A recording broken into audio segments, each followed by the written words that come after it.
প্রথমে চুলটা দেখে নিতে হবে, পরে চুলটা সাইডগুলো কেচি দিয়ে কাটতে হবে।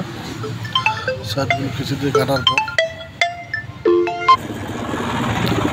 মেশিন দিয়ে সাইডগুলো ছোটো করে নিতে হবে। জিরো মেশিন দিয়ে একদম ছোটো করতে হবে যেন দেখতে একটু বেশি স্টাইলিশ হয়। MS ধোনি কাটিং দিতে গেলে সাইডগুলো আবার চিরুনি দিয়ে কাটতে হবে, চিরুনি লাগলে মেশিন দিয়ে কাটতে হবে।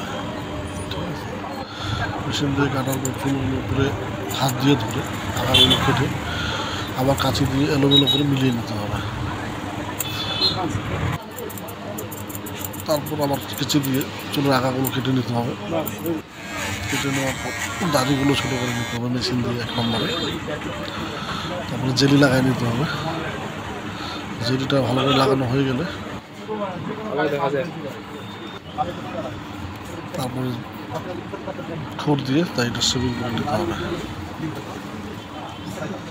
ঠোঁট দিয়ে সাইজ করে নেওয়ার পর ঠোঁট দিয়ে দাড়িটা ভালো করে সাইজ করে নিতে হবে, নিচেরটা ভালো করে সাইজ করে নিতে হবে। মুছের সাইডগুলো ভালো করে কেটে নিতে হবে। মুছটা একটু ভালো করে না মিলালে শোটা ভালো আসবে না। মুছের সাইডটা সবসময় সুন্দর করে মেলানোর চেষ্টা করতে হবে।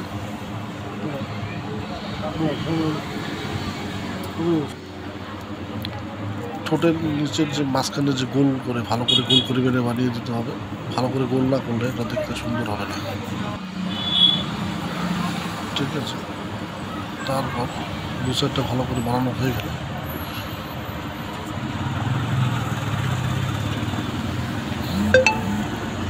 লক্ষ্য রাখতে হবে, ঠোঁটের দিকে সবসময় লক্ষ্য রাখতে হবে। রাউন্ডটা ভালো করে কেটে নিতে হবে। ছবিটা দেখে রাউন্ডটা ভালো করে কেটে নেওয়ার পর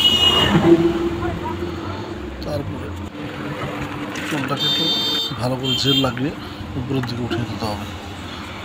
উঠিয়ে দেওয়ার পর ফাইনাল লুকটা MS ধোনির মতন চলে আসবে। চলে যাবে MS ধোনি কাটিং।